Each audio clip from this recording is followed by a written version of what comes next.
తెలంగాణకు రావాల్సిన నిధుల గురించి సీఎం రేవంత్ రెడ్డి ప్రధాని మోదీ దగ్గర ప్రత్యేకంగా ప్రస్తావించారు. అలాగే కీలకమైన బయో ఏషియా సదస్సులో వరుస ఒప్పందాలు కూడా కుదిరాయి.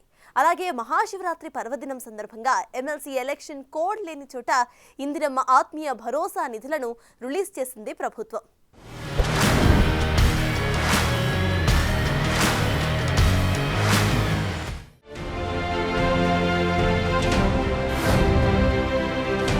తెలంగాణకు కేంద్రం నుంచి వచ్చే నిధుల కోసం ఎప్పటికప్పుడు ఫాలో అప్ చేస్తున్న సీఎం రేవంత్ రెడ్డి మరోసారి ప్రధాని మోదీని కలిశారు. ఫిబ్రవరి 26న జరిగిన భేటీలో తెలంగాణకు ఏ రంగాల్లో కేంద్ర సహకారం అవసరమో మరోసారి రిప్రజెంటేషన్ ఇచ్చొచ్చారు. 5 కీలక ప్రాజెక్టులకు నిధులివ్వాలని సీఎం రేవంత్ రెడ్డి ప్రధాని మోదీని కోరారు. కేసీఆర్ హయాంలో హైదరాబాద్ లో మెట్రో విస్తరణ ఆగిపోయిందని, ఈ ప్రాజెక్టు ముందుకు సాగటానికి తోడ్పడాలని కోరారు. దీంతో పాటే regional ring road south part ను మంజూరు చేయాలని, ఆర్ఆర్ఆర్ కు సమాంతరంగా రీజనల్ రింగ్ రైల్వే లైన్ కు అనుమతించాలన్నారు. అలాగే డ్రైపోర్టు నుంచి ఏపీలోని బందర్ పోర్టుకు గ్రీన్ ఫీల్డ్ హైవేను నిర్మించాలని, మూసీ రివర్ ఫ్రంట్ డెవలప్మెంట్ ప్రాజెక్టుకు భారీ నిధులు మంజూరు చేయాలని, సెమీ కండక్టర్ ప్రాజెక్టు తెలంగాణకివ్వాలని కోరారు సీఎం రేవంత్. దీనికి ప్రధాని మోదీ సానుకూలంగా రియాక్ట్ అయ్యారు. ఈ ప్రాజెక్టులను మంజూరు చేయడంతో పాటు భారీ ఎత్తున నిధులు కేటాయించేలా కేంద్ర మంత్రులు కిషన్ రెడ్డి, బండి సంజయ్ తోడ్పడాలన్నారు. హైదరాబాద్ మెట్రో రైల్ ఫేజ్ 2కు వెంటనే అనుమతులు ఇవ్వాలని ప్రధానిని కోరానన్నారు సీఎం రేవంత్. ఫేజ్ 2 కింద 24,269 కోట్ల అంచనా వ్యయంతో 76.4 కిలోమీటర్ల పొడవైన 5 మెట్రో కారిడార్లకు రాష్ట్ర ప్రభుత్వం ఇప్పటికే కసరత్తు పూర్తి చేసింది.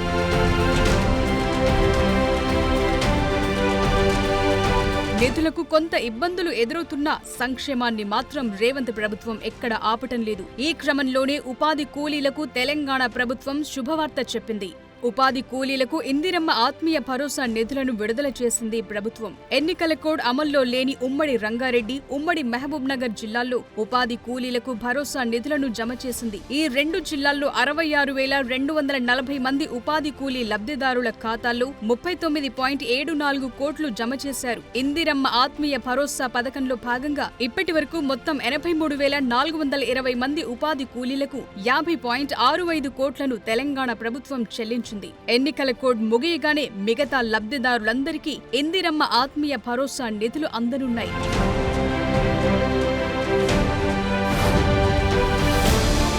తెలంగాణను అన్ని రంగాల్లో టాప్లో నిలిపేందుకు ప్రణాళికాబద్ధంగా ప్రయత్నాలు చేస్తున్న రేవంత్ సర్కార్ మరో ముందడుగు వేసింది. హెచ్ఐసిసిలో బయో ఏషియా 2025 సదస్సును ప్రతిష్టాత్మకంగా విజయవంతంగా నిర్వహించింది. ఈ సదస్సులో సీఎం రేవంత్ రెడ్డి సమక్షంలో పలు సంస్థలు తెలంగాణ ప్రభుత్వంతో ఒప్పందాలు కుదుర్చుకున్నాయి. 11 సంస్థలు రాష్ట్రంలో 5,445 కోట్ల పెట్టుబడులు పెట్టడానికి ముందుకొచ్చాయి. గ్రీన్ ఫార్మసిటీ కోసం 6 ఫార్మా కంపెనీలు ఇప్పటికే ప్రభుత్వంతో ఎంఓయూలు కుదుర్చుకున్నాయి.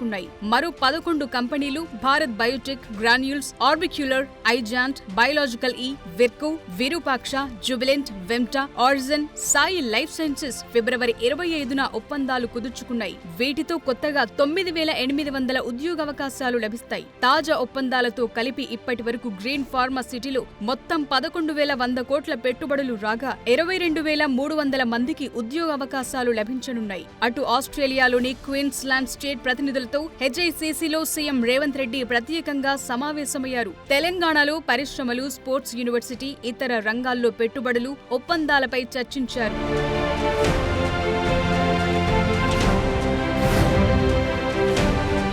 గ్రాడ్యుయేట్ ఎమ్మెల్సీ ఎన్నికల్లో గెలుపును ప్రతిష్టాత్మకంగా తీసుకున్న సీఎం రేవంత్ రెడ్డి ఫిబ్రవరి 24న ఆదిలాబాద్, నిజామాబాద్, కరీంనగర్ ఉమ్మడి జిల్లాల్లో సుడిగాలి ప్రచారం చేశారు. అభివృద్ధిపై చర్చకు సిద్ధమని ప్రతిపక్షాలకు సవాల్ చేశారు. ప్రజల కోసం తాము ఏం చేస్తున్నాం, కేంద్రం ఏం చేస్తుందో గ్రాడ్యుయేట్లకు వివరించారు.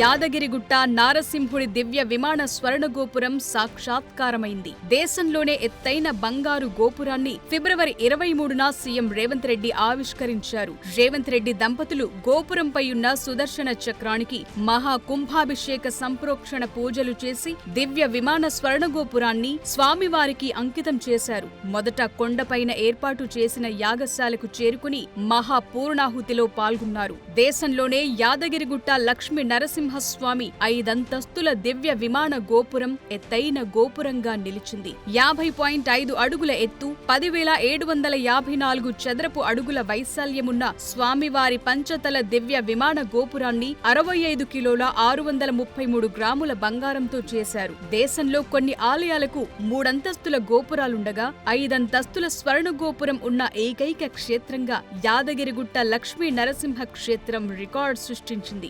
60 నదుల నుంచి తీసుకొచ్చిన పుణ్య జలాలతో స్వామివారి దివ్య విమాన గోపురానికి, స్వర్ణ సుదర్శన చక్రానికి అర్చకులు కుంభాభిషేకం నిర్వహించారు.